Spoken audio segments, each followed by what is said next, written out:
I'm Kurt Loder with MTV News. We all know there's a comic book boom in this country, but it's nothing compared to the one in Japan, where comics, or manga as the form is known, are $1 billion a year industry. Japanese comics range over such subjects as sports, science fiction, romance, and not quite hardcore sex. And what can't be shown in the way of sex, comic artists attempt to compensate for with vigorous lashings of violence. Now, Japanese manga is slowly making its way to the West, spearheaded by the Akira series, penned by star artist Katsuhiro Otomo, whose work is distributed in this country by Marvel.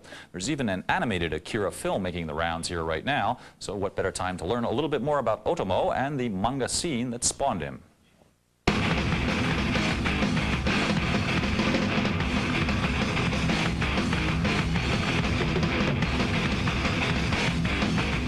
One of the reasons comics are so popular in Japan is that most stories are closely related to Japanese daily life. I like comics about baseball, tennis, and basketball. Japanese kids grow up with comics, so it's rather natural that they keep on reading them throughout their lives.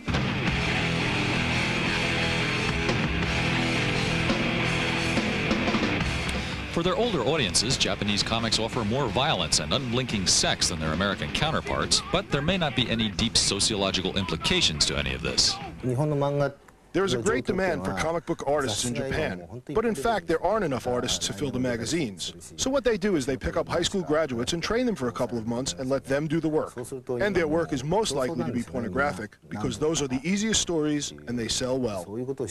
But isn't this a little disturbing? It's part of the culture and I don't feel negative, nor do I have any particular opinion on it. Manga artist Katsuhiro Otomo has broken big in Japan with his science fiction comic Akira, which posits a post-apocalyptic world filled with children gifted with telekinetic powers which threaten to lead to an even more terrifying apocalypse.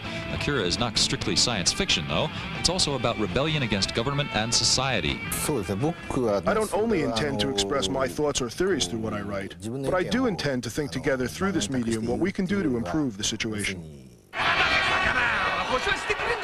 The Japanese interest in comics is also apparent in a number of animated motion pictures. Otomo wrote and directed an animated film of Akira that became the highest-grossing film in Japan and has gone on to break all records for an animated movie.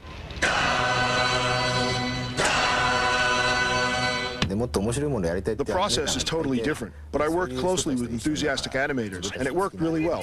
Katsuhiro Otomo says he enjoys the freedom he finds in doing manga. I feel more free to write whatever I like to write. There are no regulations in Japan about what to do and what not to do in terms of comic writing.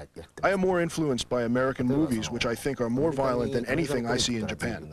His American influences also have him yearning to work in America. I envy artists in America because they have much better working conditions. If I had the opportunity, I'd like to do something for the American market and work with the American people. The film version of Otomo's Akira is playing right now in Atlanta, and it'll be opening this weekend in Larkspur, California, next weekend in Columbus, Ohio, and on May 25th in Washington, D.C. It'll be popping up all over the country throughout the summer, too, so keep an eye out for it. That's the news for now. We'll be back with more later on MTV. MTV News. You hear it first.